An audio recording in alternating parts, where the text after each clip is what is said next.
Hi, welcome to the Richard Gabiri YouTube channel, and for today's tutorial, I will be teaching you on how to enable and disable search for praise and basic navigation's voice control on iPhone X. But first, kindly subscribe to this channel and don't forget to hit the subscribe button and the bell to notify you for the new updates.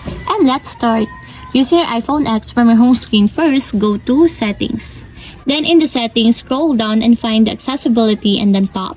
Then in the Accessibility, scroll down again and go to Physical and Motor section and then tap the Voice Control. Then in this part in the Voice Control, go to this section and then tap the Customize Commands. Then in the Customize Commands, tap the Basic Navigation. Then in the Basic Navigation, find and tap the Search for Praise.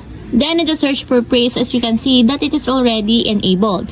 But you have to activate and turn on also the switch button located on the side of Confirmation Required to fully enable the search for praise in your basic navigation until it becomes green, just like this.